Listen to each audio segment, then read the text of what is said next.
दोस्तों, स्वागत है आप सभी का सृष्टि बीएस में। और आज हम लोग बातचीत करेंगे सुप्रीम कोर्ट के ऊपर। और सुप्रीम कोर्ट एक छोटा सा टॉपिक है, आज हम लोग इन्हीं को समझेंगे। ज़्यादा परेशानी नहीं है, छोटे से टॉपिक है, इनको आज हम लोग कवर करते हैं सुप्रीम कोर्ट के बारे में। और जो मुख्य रूप से डाउट है सुप्रीम कोर्ट और हाई कोर्ट को लेकर, उनको भी हम लोग समझते हैं। एक सबसे छोटा सा शब्द है उच्चतम न्यायालय और उच्च न्यायालय। यहाँ पे सबसे ज़्यादा प्रॉब्लम है। सबको लगता है कि उच्च न्यायालय और उच्चतम न्यायालय एक ही है। तो आप जरा सा गौर करिए, सुप्रीम कोर्ट को उच्चतम न्यायालय कहा जाता है या सर्वोच्च न्यायालय कहा जाता है, और हाई कोर्ट को उच्च न्यायालय कहा जाता है। तो इन दोनों के बीच आप लोग पहले डॉट क्लियर कर लीजिए।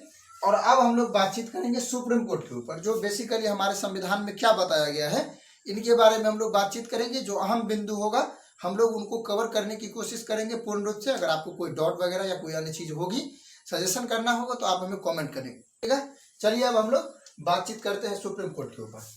देखिए, सुप्रीम कोर्ट की जो चर्चा है अपने संविधान में, आर्टिकल 124 से लेकर 147 तक सुप्रीम कोर्ट के बारे में बताया गया है। 124 से 147 तक तो बहुत अनुच्छेद है, लेकिन हम लोग मुख्य रूप से जो पढ़ेंगे वो प्रमुख अनुच्छेदों को देखेंगे, जिसमें 3 अनुच्छेद आ जाएंगे। एक तो हम लोग पढ़ेंगे 124, फिर हम लोग पढ़ने वाले हैं 126 और 127। तो सबसे पहले हम लोग 124 को हम लोग समझते हैं। 124 में बेसिकली ये बताया गया है कि भारत का एक सर्वोच्च न्यायालय होगा, उसमें एक मुख्य न्यायाधीश होंगे और 30 अन्य न्यायाधीश होंगे। और वो जो है उसकी नियुक्ति जो है राष्ट्रपति करेंगे। राष्ट्रपति किसके सलाह पर करेंगे? तो संसद की सलाह पर करेंगे। तो मुख्य रूप से यही चीजों के बारे में बताया गया है आर्टिकल 124 में। यानी हम क्या कहेंगे, जो मुख्य रूप से इसमें क्या है कि एक मुख्य न्यायाधीश होंगे, यानी हम लोग लिख देते हैं कि मुख्य न्यायाधीश, ठीक है, और 30 अन्य न्यायाधीश होंगे। वर्तमान में कितनी है? 28 जो है सो अन्य न्यायाधीश है और एक मुख्य न्यायाधीश है। इसको अब हम लोग समझते हैं। और क्या बताया है उसमें कि राष्ट्रपति क्या करेंगे, इनकी नियुक्ति करेंगे। किसके सलाह पर? तो संसद की सलाह पर। और संसद की सलाह पर अन्य न्यायाधीशों की नियुक्ति किया जाता है, ठीक है। इसमें मुख्य न्यायाधीश जो होते हैं वो भी सलाह करते हैं कि आप इन व्यक्तियों को चुनिए। तो हम लोग बेसिकली समझेंगे कि जो मुख्य न्यायाधीश है उनसे रिलेटेड चीजों को समझेंगे।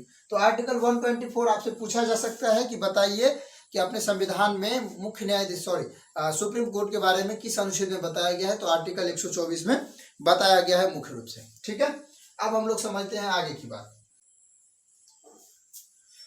अब हम लोग योग्यता के बारे में चर्चा कर लेते हैं। मुख्य न्यायाधीश की योग्यता क्या होनी चाहिए? अगर कोई व्यक्ति मुख्य न्यायाधीश बनने की अपील करता है या उसे पसंद किया जाता है, तो उनके पास क्या क्या योग्यताएं होनी चाहिए? सबसे पहला तो ये कि वो क्या हो, भारत का नागरिक हो। हम लोग तो शुरू से ही देखते आ रहे हैं कि ये होना तो सबसे ज्यादा जरूरी है। अब विदेशी नागरिक हैं, कुछ कर दीजिएगा उल्टा पुल्टा तो विदेशी हो जाएगा मामला, समझे ना, हड़ताल हो जाएगा। तो भारत का सबसे पहला नागरिक होना चाहिए, ताकि उनको विश्वास रहे कि हमारे देश का अपना व्यक्ति है नागरिक। कोई अन्य देश का व्यक्ति मेन काम नहीं कर सकता है, संसद नहीं बन सकता है, मंत्री नहीं बन सकता है, या अथी नहीं कर सकता है, न्यायाधीश नहीं बन सकता है, नियंत्रक एवं महालेखा परीक्षक नहीं बन सकता है। ये सब काम नहीं कर सकता है वो अन्य देश वाले, ठीक है। दूसरा कंडीशन क्या है मुख्य न्यायाधीश के लिए कि वो जो है 5 वर्षों तक किसी अन्य न्यायाधीश यानी किसी उच्च न्यायालय में क्या रहे हो, न्यायाधीश रहे हो। ये सबसे बड़ा पॉइंट है।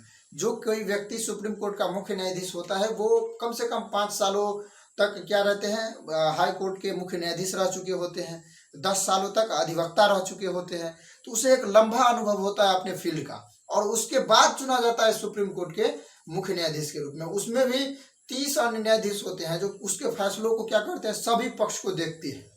बड़े फैसलों के ऊपर कई बेंचेज लगते हैं, बड़े बड़े जो न्यायाधीश होते हैं उनके बेंचेज लगते हैं। जैसे केशवानंद भारती स्वामी के केस में 13 बेंचों के फैसला दिया था, 13 जजों ने मिलकर फैसला दिया था।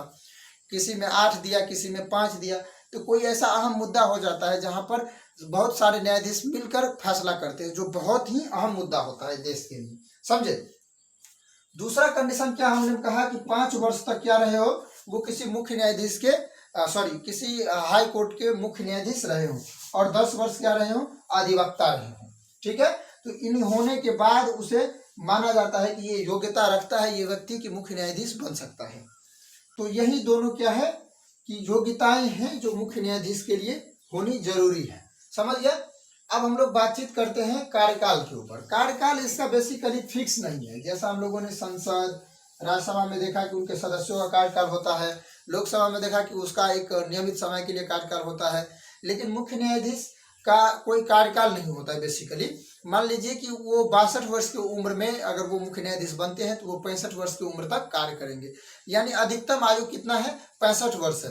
वो 65 वर्ष तक ही काम कर सकते हैं। कोई भी व्यक्ति इससे अधिक उम्र तक वो नहीं रह सकते। यानी एक सिंपल सी बात समझिए, अगर आप 52 की उम्र में मुख्य न्यायाधीश बन गए तो आप 65 तक काम करेंगे, लेकिन इसके बीच में आपको किसी चीज में कदाचार या असमर्थता देखा जाता है, हम लोग अभी बात करेंगे पद से कैसे हटाया जा सकता है। उसमें अगर देखा जाता है तो आपको क्या किया जाएगा? मुख्य रूप से कि पद से हटाया जाएगा, संसद में प्रस्ताव पारित किया जाएगा और हटाया जाएगा। तो हम लोग इसको भी देखेंगे कि संसद में प्रस्ताव कैसे पारित होता है। अब हम लोग इन बात को समझते हैं कि आप लोगों ने देखा, हम यहाँ पे लिख देते हैं अधिकतम उम्र कितनी होनी चाहिए? अधिकतम उम्र 65 वर्ष, इससे ज्यादा नहीं होगा, नहीं रह सकता है। अब हम लोग बातचीत कर लेते हैं कि पद से कैसे हटाया जा सकता है। पद से हटाना लिख देते हैं। पद से हटाने का दो तरीका है। सबसे पहला तरीका है कि कदाचार। अगर कदाचार साबित हो जाता है तो हटाया जा सकता है। और दूसरा क्या है कि असमर्थता। असमर्थता, असमर्थता का अंदाजा लगा रहे होंगे कि कार्य करने में उसे असमर्थता देखा जा रहा है कि अब वो समर्थ नहीं है इनके लिए सही से, समझे ना, ऐसा पाया गया है।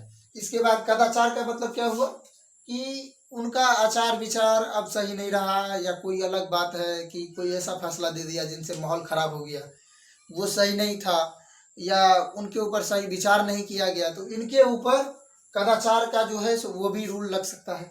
इन दोनों कंडीशन में जो रूल लगेगा वो संसद में प्रस्ताव पारित किया जाएगा। वो प्रस्ताव कैसे आएगा? कैसे आएगा सबसे पहले उसको समझिए। ये लोकसभा और राज्यसभा, ये संसद के दो सदन हुए, और इन्हीं दोनों सदनों के द्वारा क्या किया जाएगा कि वो प्रस्ताव पारित किया जाएगा जो अब मुख्य न्यायाधीश को पद से हटाना है। अगर लोकसभा के द्वारा पारित किया जाता है या लाया जाता है, सॉरी, तो लाया जाता है लोकसभा के द्वारा, तो उसमें 100 सदस्यों का यह आरोप होगा मुख्य न्यायाधीश के ऊपर कि सच में इन्होंने कदाचार या असमर्थ है, इनमें इनके ऊपर यह आरोप लगेगा 100 आदमियों के द्वारा। अगर राज्यसभा इस प्रस्ताव को लाती है तो इसमें से 50 सदस्यों को यह कहना जरूरी होगा कि वो असमर्थ है, वो कदाचार है, यानी उनको आरोप लगाना होगा 50 सदस्यों को हटाने के लिए। ठीक है, तो ये जरूरी है। अब बात रही इन दोनों के ऊपर, तो अगर मान लीजिए कि ऐसे ही गुट बना लिया, सही फैसला दिया था और गुट बना लिया, जो मतलब जो है सो गलत किया है तुमने, तो संसद अपने मन से अपने जो मन होगा सो कर लेगा। इसके लिए क्या किया जाता है? एक जांच कमेटी का गठन किया जाता है। जांच कमेटी का जो अध्यक्ष होता है वो जो 30 अन्य न्यायाधीश हैं उसी में से किसी एक वरिष्ठ व्यक्ति को क्या किया जाएगा? अध्यक्ष बनाया जाएगा। ठीक है, और वो अपनी निगरानी में सही से सभी चीजों को जांच करेगी। इससे क्या होता है कि जो संसद का मन जो है ना वो थोड़ा लत रहता है, समझे ना। जांच में नहीं पाया गया तो क्या है भाई जी तुम अति करोगे, भाई अति करोगे, है ना। तो यहाँ पर क्या देखेंगे हम लोग कि अगर लोकसभा और राज्यसभा द्वारा लाया जाएगा, लोकसभा के द्वारा लाया जाएगा तो 100 सदस्यों को आरोप लगाना होगा। अगर राज्यसभा के द्वारा लाया जाएगा तो 50 सदस्यों को आरोप लगाना होगा। दूसरे कंडीशन में क्या था यहाँ पर कि इन दोनों के बाद उसमें जांच कमेटी बैठाया जाएगा। जांच कमेटी के अध्यक्ष कौन होंगे? तो जो अन्य न्यायाधीश हैं उनमें से किसी एक व्यक्ति को बनाया जाएगा अध्यक्ष, और उनकी जांच होने तक वो मुख्य न्यायाधीश रहेंगे, समझे ना। अब हम लोग बातचीत कर लिए योग्यताएं के बारे में, पद से कैसे हटाते हैं इनके बारे में भी देख लिया। इसके बाद अब हम लोग चर्चा कर लेते हैं शपथ ग्रहण के ऊपर। शपथ ग्रहण कौन दिलवाते हैं? मुख्य न्यायाधीश को राष्ट्रपति।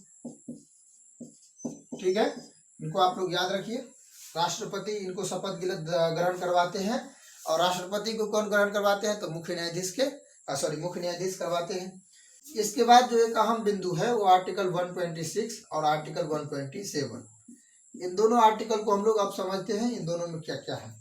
थोड़ा ध्यान दीजिएगा यहाँ पे। आर्टिकल 126 में एक कार्यकारी मुख्य न्यायाधीश की नियुक्ति किया जाता है। क्यों किया जाता है इनको हम लोग पहले देखेंगे, पहले इनको समझते हैं। एक कार्यकारी मुख्य न्यायाधीश की नियुक्ति।